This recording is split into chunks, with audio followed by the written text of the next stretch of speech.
is to prepare for 2023 by ensuring that they themselves are registered to vote and they play their part to mobilize the citizens in their communities, in their families, in their villages, in their towns, and in their cities to vote. Especially young people, we must register, register, register to vote. As you will hear from those who are in charge of our elections directorate, more work needs to be done by the Zimbabwe Electoral Commission to ensure that the registration process is simplified, is made more accessible, and that first-time voters have access to identity documents. This is the only way that ZEC can comply with the constitutional imperative set out in Section 155 of the Constitution, that elections must be based on universal adult suffrage. Every man and every woman must be accorded their right to vote. And so we continue in our demand for electoral reform. And to sum it up, we have the following electoral reform demands. Number one, ZEC must be demilitarized, ZEC must act constitutionally, and ZEC must act impartially. ZEC must show true and sincere commitment to act in accordance with the Constitution, or it must be disbanded. The statement by ZEC recently made, refusing to account for the gross irregularities in the voters' roll, is unconstitutional and unacceptable. Section 155 of the Constitution empowers the public to complain to the Zimbabwe Electoral Commission for such irregularities, and ZEC is obliged to receive and address those complaints. We will not take our eyes off the ball. We're watching ZEC's conduct very closely in this by-election. This by-election will give us a sense of their readiness and capacity to act lawfully, reasonably, and fairly in 2023. And as a critical stakeholder in the process, we will be observing key areas where ZEC has fallen short time and again.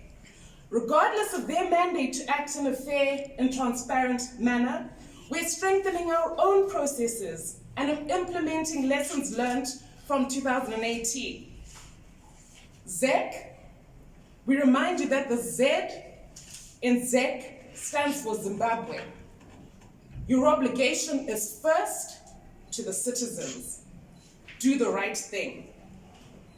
Secondly, we demand respect for the right to vote, including the implementation of the diaspora vote.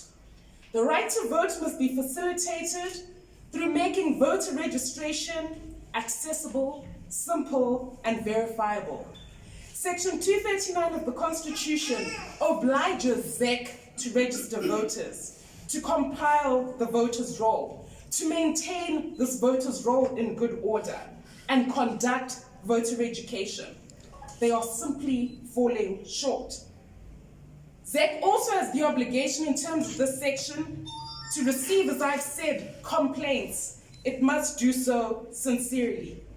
We will be watching to see that continuous voter registration is carried out properly in the lead up and build up to 2023. Thirdly, we demand a credible voters' roll. ZEC has fallen disastrously short in this regard. Now, Elections Directorate will speak to this in more detail. Fourthly, we demand security of polling material.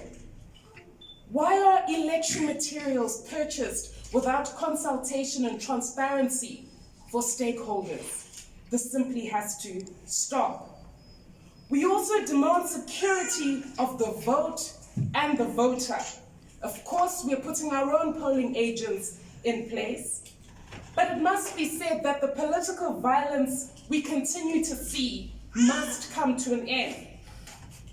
The spilling of CCC blood by ZANU-PF must come to an end. The speeches by ZANU-PF top brass calling for our CCC members and supporters to be crushed like lice must stop. In fact, we maintain our demand that the statement made in this regard has to be withdrawn.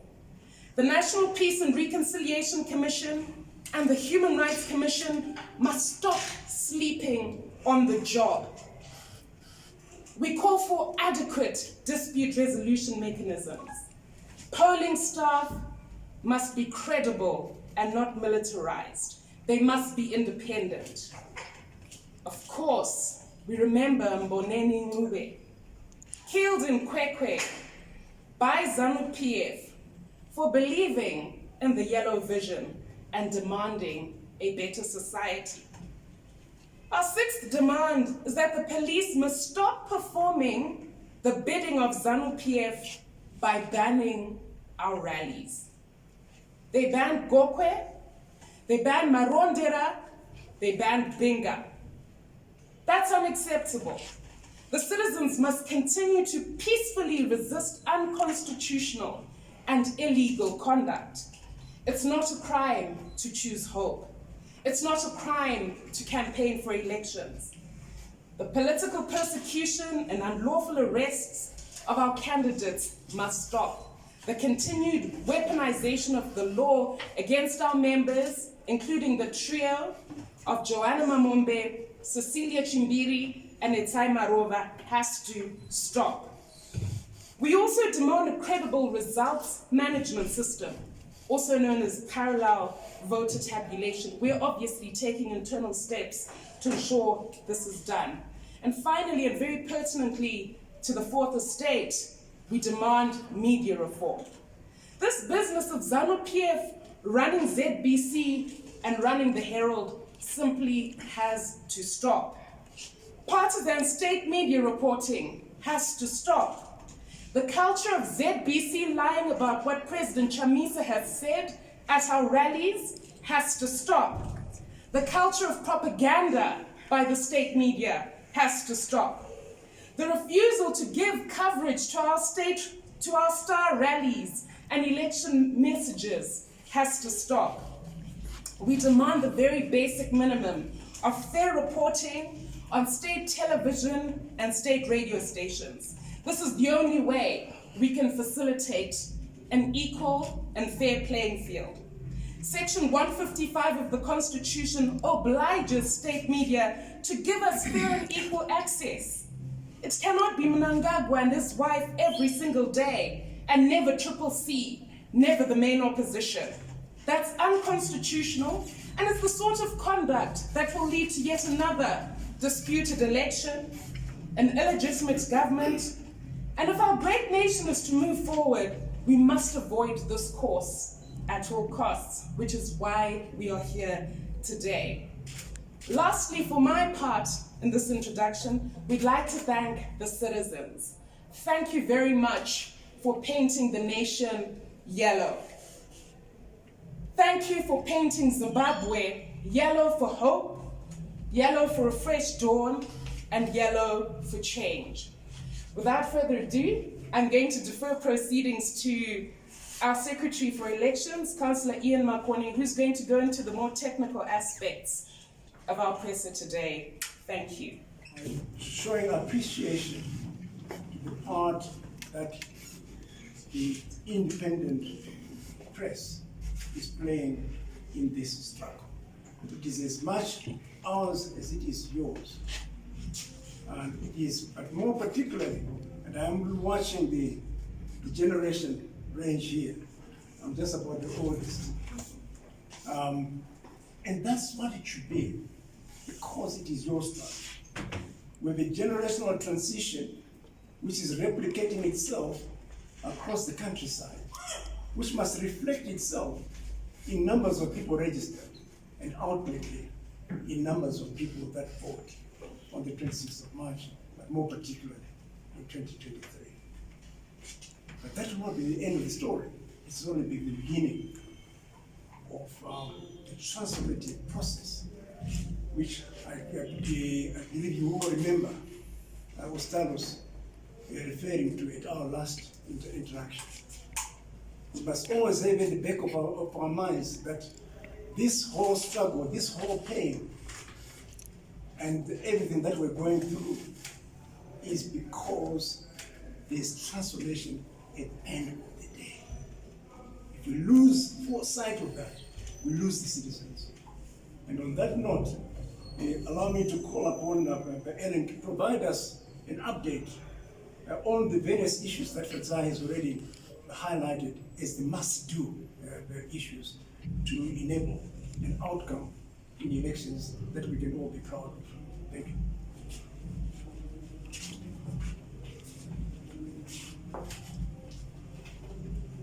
Thank you so much, Councillor Makone, and thank you so much, our communications department. Good afternoon, everyone. Thank you for being here, and thank you for coming and listening to our calls.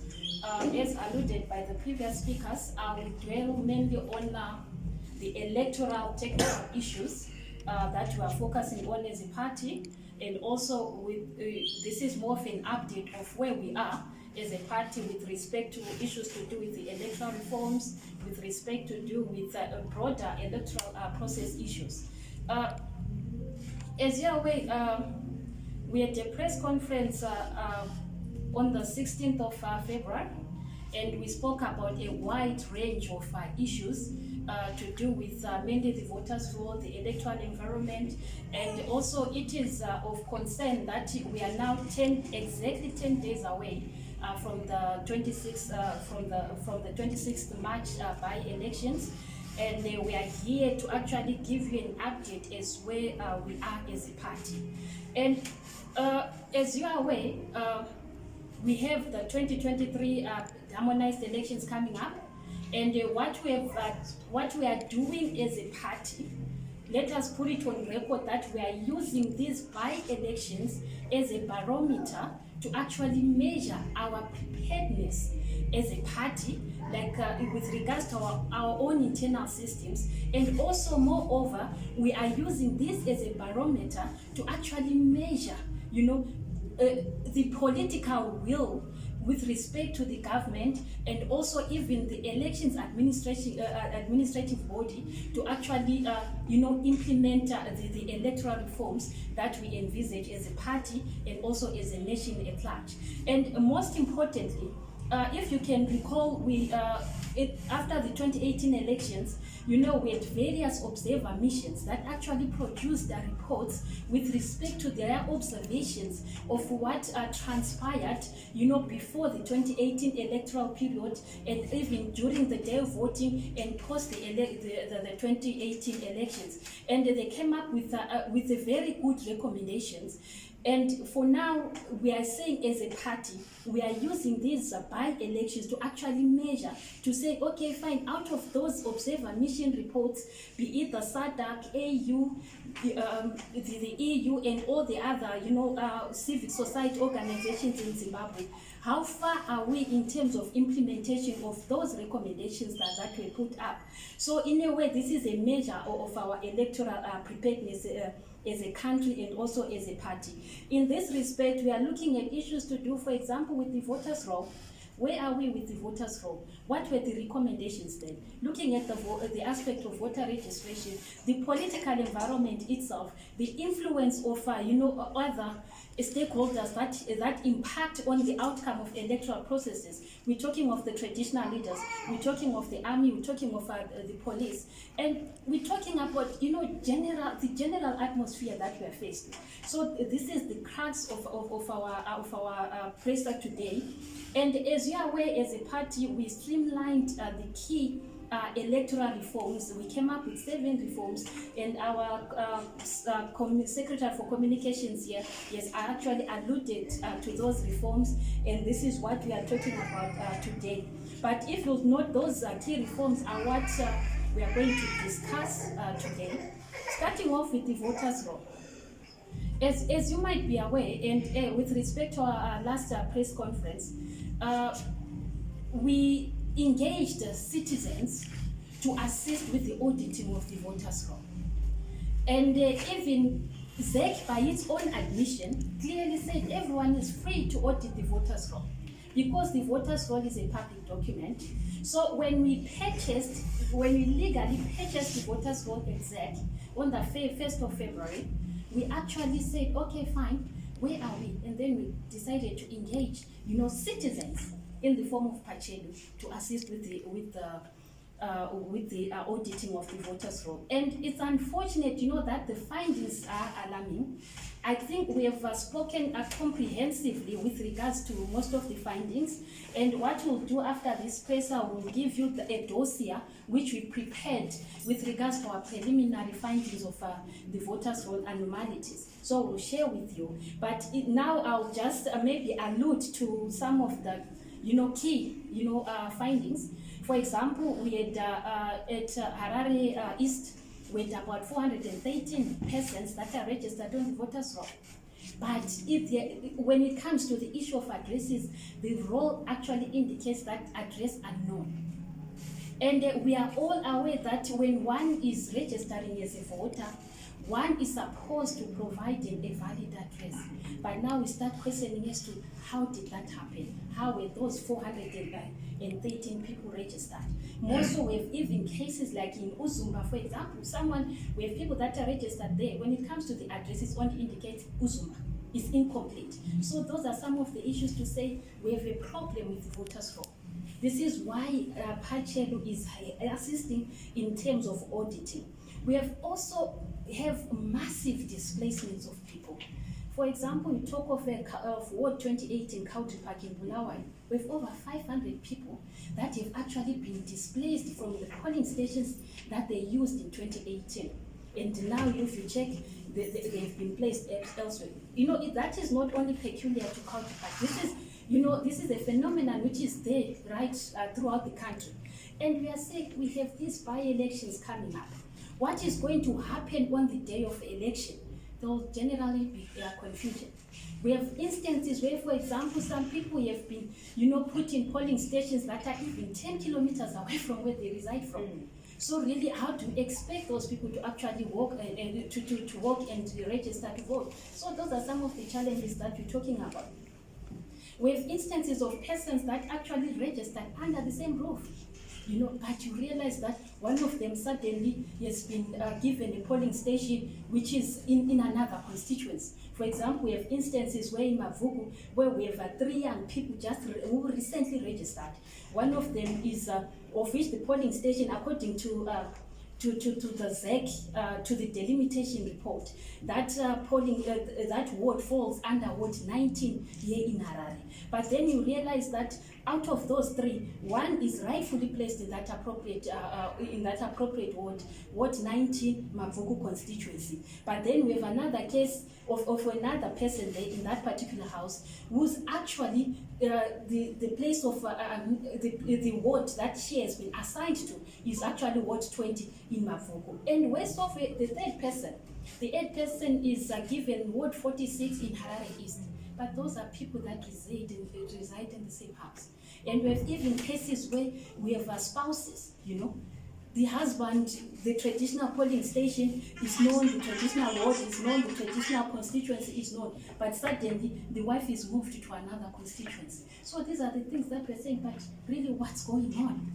ZEC should explain. ZEC should actually give the people answers. So we are saying the voters' roll is in a state that cannot be used for the 26 March by-elections. ZEC should actually come out and provide the citizens with the voters' roll, which is accurate, and we are asking as the CCC that ZEC reverts to the voters' roll that was used in 2018. We are asking the ZEC also to actually adhere to the delimitation boundaries that were made during the 2008 delimitation process, because they are the ones that simply should apply in this case. So those are our primary demands when it comes to the issue of ZEC. And also we're talking about what have we done as a party with respect to our findings. Yes, if you are aware, we had our own preliminary findings, which we'll share with you, but also the auditing is actually ongoing. With regards to what we have done, firstly, as a party, we wrote to ZEC on the 24th of February, and in our submission to ZEC, we attached a dossier with the evidence and with the spreadsheets of the people that have been affected by, these movements that were not, sanctioned by those particular registrants. And unfortunately, to date, we still haven't received a response from ZEC with regards to our queries that we raised. So this is one challenge that we are facing. And also as a party, if you are aware, when candidates are nominated, each ward or constituency where there's a by-election, we have multi-party liaison committees that are constituted there. And we have encouraged our candidates. Just last week, we had a second meeting with our party candidates to say, guys, the voters' roll needs to be audited. We are auditing the voters' roll as a party. The same voters' roll that was given to our candidates by ZEC, upon their nomination. And those people, they've identified several queries whereby when they do their door-to-door, lobbying, they'll be going there carrying copies of their voters roll to say, no, so and so, can you please come and assist? Can you come on election day and vote for us? But only to realize that no, that particular person had been moved. He's no longer at his or her traditional polling station, or he has been assigned another ward or another, constituency. For example, we have cases in Harare West where some people have actually been moved to Zivarasegwan. And so our candidates, as they do their door-to-door, groundwork, they actually take those cases to the multi-party liaison committees and engage ZEC at their localized levels to actually, rectify those problems. And also with issues to do with our own individual candidates. Yes, as I alluded earlier, with this preliminary report of our findings that we produced, and our candidates have actually engaged, lawyers to assist in ensuring that all things are put in place. For example, we have a case in Harare East where Honorable Biti, he has actually challenged those, registrants that have unknown addresses. We have also instances in Kwekwe as well, whereby people, just from Norway, they came and registered, about 611 people just came and registered from Kwekwe, at Kwekwe Central Constituency, but, and using, fake addresses, and also, so those are some of the things, those are some of the cases that our candidates have taken to court through their lawyers.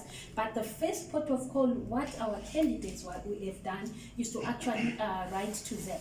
So they have written to ZEC, and in some cases they've received responses from ZEC, and in some cases they are actually awaiting responses from ZEC. But all the same, they are court actions that have been worked on, and some papers have already been filed in that regard. And also, with regards to the anomalies that were identified, we got our candidates and even our supporters to actually do some ground verifications. Our persons are on the ground to say, okay, fine, these are the findings of the audit. And they'll go house by house in checking if at all the persons that are on the voters roll are actually matching physically with those people that purportedly reside in those particular households. So that is one process that we are working on. And unfortunately, with regards to that, the findings, are still are escalating, the shambolic nature of the voters roll that we are dealing with. So as a party, like I said, we demand a new voters roll, which is accurate, based on the voters roll that was used in 2018. And more so, by its own admission, ZEC have gone out of its way to say the voters roll that we are auditing, we acquired it unprocedurally. It is fake. It is a leaked document. It is a draft. This is what ZEC said before the parliamentary committee, and also this is what ZEC said at a press conference they held sometime in February. But then we are saying, okay, fine, for the benefit of doubt, Zeg, you are saying this is fake. Give us the correct version of the voters' roll. This is what we, the CCC, are asking for. Avail the correct voters' roll, which does not have all these discrepancies. The voters' roll, which can actually reflect the actual situation on the ground. This is what we're asking Zeg to do. And also, you know, the sad part of it all is Zeg is seemingly not forthcoming when it comes to the, you know, to addressing these voters' roll queries. And this is why they are giving us these excuses that it's a fake voters' roll, despite the fact I personally went to Zeg and I'm the one followed all procedures, purchased the voters' roll, and I even have the receipts that I was given by Zeg, only for them to actually disown their voters' roll and say that, you know, it's a fake document. And okay, fine, for the benefit of doubt as well, what about the voters' rolls that were given to our candidates? Because we are auditing that as well. What about, you know, the voters' roll that is on the Zeg portal? Is that fake as well? So these are the issues that we are saying. Zeg, please explain. And I will not dwell much into you know, the allegations against our councillor Gomba. You know, as some of you might be aware, our councillor, our candidate councillor here in Harare has been arrested and has been charged with falsifying addresses for the purposes of registration. But this is merely a sideshow. Clearly, you know, this is a ploy to actually divert the attention of the people away from the anomalies that we have raised as a party. And we are saying, please address those anomalies. Give us the accurate voters' roll. Give us the voters' roll which actually reflects, you know, the aspirations of the people, which actually reflects what is there on the ground. This is what we are simply saying. These sideshows, they won't help. We are talking about also even ZANU-PF, you know, candidates and losing candidates as well that have over, you know, 34 people, like for example in St. Mary's. We have a candidate that has 31 people registered at his household. We have others even in Hatfield as well, the losing candidate, you know, for ZANU-PF have registered over 40 people there. It's fine, apply the law, you know, don't apply it selectively. Look, let's look at the merits of the queries that are there on the voters' roll. Not for you to actually come and start, you know, witch hunting and victimizing our councillors. And lastly, on the issue of the voters' roll. As you are aware, even Zeg has actually said that in accordance to the new provisions of the Electoral Act, which were promulgated in 2018, they are going to have two separate voters' rolls for about 358 polling stations. What it means is that, according to the law, they are saying that you know, the cutoff date for harmonized for parliamentary elections, by-elections, is 2 days after proclamation, and the cutoff dates for local authorities is on the day when the vacancy occurred. And literally, according to Zeg, there are going to be two separate voters. Yes, we are saying, okay, fine, that's what the law says. But at the end of the day, those are some of the issues that we as the CCC should say that we need reform in those areas. Because for starters, that issue is going to disfranchise a lot of people. We are talking about, for the local authority elections, isn't there saying that the cutoff date was on the day when the vacancy occurred? But then we are talking about a situation whereby, for example, in Chirezi, you know, Ward 16, the candidate died in January 2019, and that's when the vacancy occurred.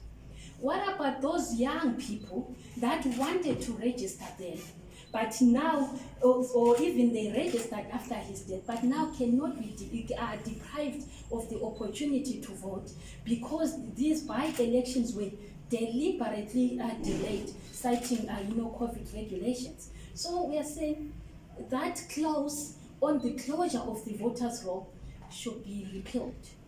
we want the closure of the voters' roll to be on the same day. If it's 2 days after proclamation, let it be so for both local authorities and also for parliamentary vacancies. And also, as a party, we speak of the transparency and integrity of the election material and equipment.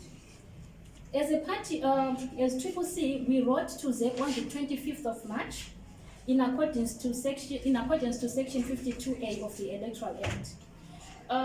The section is clear. Stakeholders or contesting political parties or candidates should be furnished with information with regards to the electoral materials, particularly when you're talking about the voters' roll. Where is the printer? What are the quantities? And more so the issues to do with storage, the issues to do with even transportation of those voting materials. We expect as a party that such information, because that's the crux of the electoral process, such information should be discussed at multi-party liaison committees, but that was clearly not done. We wrote to ZEC on the 25th of February, like I indicated, and we received a response from them saying that no, you'll be advised through a publication as to the request that you have made. But surely we are key stakeholders. Surely we have candidates out there. Now ZEC has gone ahead and engaged those suppliers, those printers. Was there a tendering process done? What were the considerations they used in selecting those particular printers? Those are the questions that the candidates need to know. And more so, we have candidates. We did a cross-check of all our candidates. Unfortunately, none of our candidates alluded to the fact that they were informed about the printing of the ballot papers. And then we are saying, what if there are errors? Because the candidates were not given the opportunity to actually proofread the information that will be inscribed on the ballot paper. So these are the things we're saying, ZEC, please be transparent. We'll continue engaging ZEC in that regard to ensure that the information that we require relative to the aspect of voting material, the ballot papers, is up to speed. And then there's the issue of voter registration. Yes, we had the first blitz. It had its own flaws, and the results, the turnout was not so good as anticipated by not just by us as the CCC, but even other stakeholders as well. But then that points out to a lot of issues, lots of problems that need to be rectified. We're talking about, for example, the issuance of ID cards. We have over 2 million young people that are eligible to register as voters, but they do not have identity cards. So this is a problem. What are we saying as the CCC? We are saying ZEC should collaborate with the RG's office. It's not just us saying that. Even the Electoral Act is clear. Section 18.4 of the Electoral Act speaks to the fact that ZEC, should have a collaborative effort with the Registrar General's office to ensure that the eligibility is to ensure that they synchronize their respective databases as they relate to the eligibility or potential eligibility of voters in Zimbabwe. We are saying we want with the second phase of our voter registration list that is coming up on the 1st of April. What we are expecting as a party is to see a situation one. The RG's office has indicated that they have received the funding from Fiscus to actually carry out the blitz. We know for a fact that the RG's office has been saying that they can't issue ID because they don't have money. But in February, they came to us and said, no, we've received funding from Fiscus. So what clearly it means is that they are ready, to kickstart the voter, the ID issuance blitz. What we are expecting as a party is to see the roadmap of the RG's office to say, okay, on this particular day, we'll be at this such and such a place. Fine, we were expecting that roadmap also to come out before the 1st of April, before ZEC kick-starts its second phase of the voter registration dates. But that's not it only alone. What we are also saying is let ZEC, the RG's office and ZEC have a collaborative effort, synchronize their calendars. To say is, the RG's office will precede ZEC. ZEC would go, for example, to Tumbani Makandeni constituency. Sorry, the RG's office will go to Tumbani Makandeni constituency today, and we expect ZEC to go back to follow, the RG's office and register the people that would have issued with the identity cards. What you don't expect is a situation whereby ZEC would go first and register individuals, and then the RG's office will follow suit, because that would certainly defeat the whole purpose of that particular registration plates, be it the issuance of ID and also the ZEC. So we are expecting that collaborative effort, and also as a party we will continue engaging those two institutions to actually encourage them to work together in line with the provisions of the Electoral Act.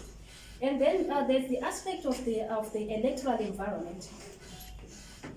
We see there's a lot of the violence that is escalating. We have situations whereby, for example, the issue of our comrade Mboneni Ngube, who was murdered in cold blood in Kwekwe.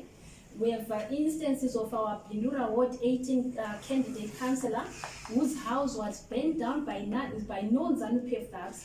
We have also the instance of our Ward 26 candidate councillor Maxwell Dutuma, who was actually beaten almost to death by non-ZANU-PF thugs. And unfortunately, when he went to report his case, he was arrested, because purportedly, he was viewed by the police as the perpetrator.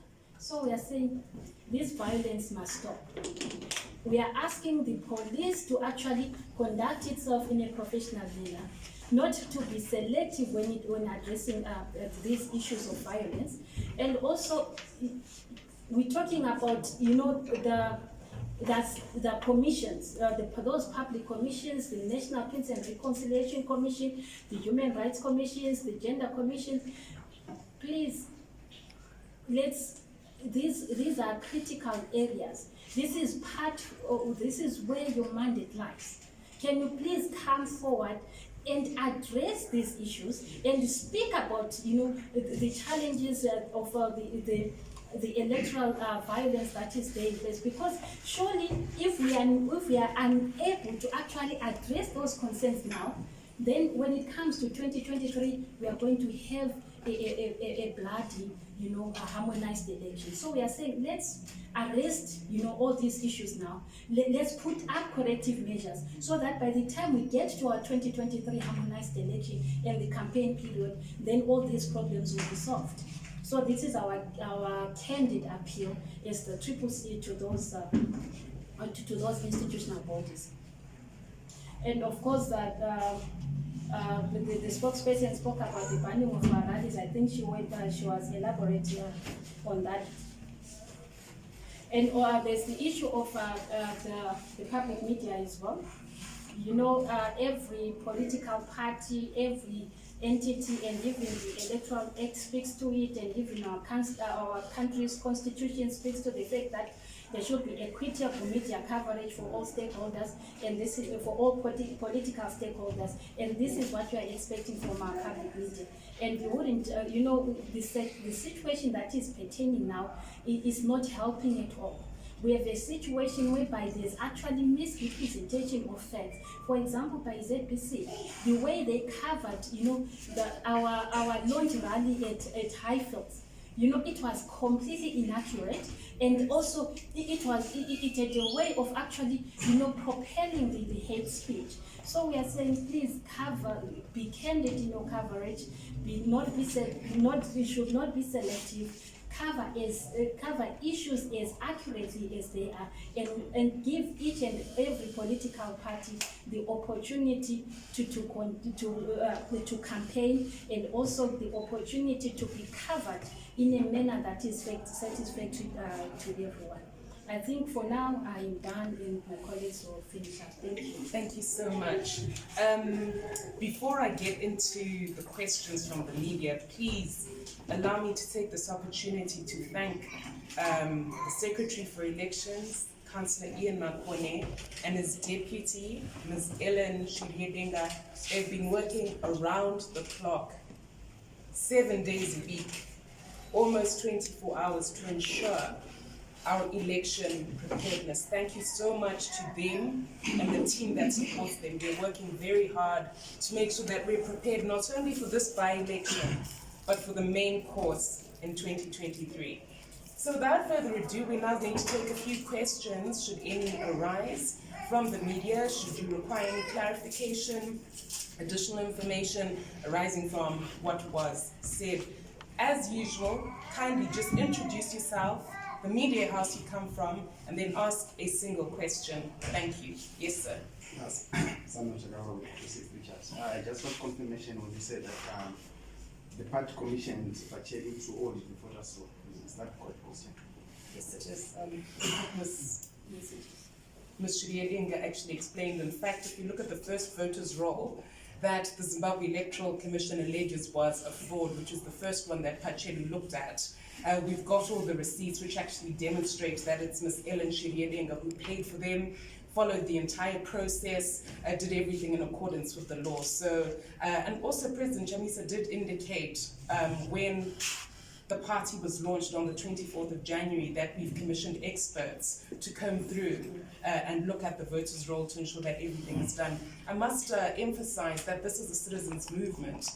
We don't have that chilu mentality. It's everybody's responsibility to participate and ensure that we have a transparent, verifiable election that will elect a citizen government in 2023. Are there any further questions? None? No one's gonna call me at 9 o'clock to say. Thank you very much. Well, thank you very much. So, thank you all. I just do wish to give notice of one important fact. As you all know, there is the trial of Joanna Mamumbe, Cecilia Chimbiri, and Nitsai Marova, who were abducted, tortured, and sexually assaulted in May 2020. Now, instead of the perpetrators of their torture being brought to book, they're the ones that have been brought before the courts on a law that has since been struck off our statute books by the Constitutional Court in the case of S versus Maseko and quite a few others, and yet their trial is meant to be fast-tracked and is continuing at 2:15 today. So I do urge all citizens, members of the media, let's keep our eye on that. Obviously, the law is working round the clock to ensure that their rights are secured. So thank you very much. We thank you so much for your time. Let's go and paint Mutare yellow. On Saturday, we'll talk about Sunday in due course once we've completed all our processes. But please, Manikaland, all of us, Chipinge, Mutare, everywhere. Let's Nyanga. Everybody, don't get left behind. We're certainly going to have a good time in Mutare, inspiring hope and a thirst for change. Thank you so much.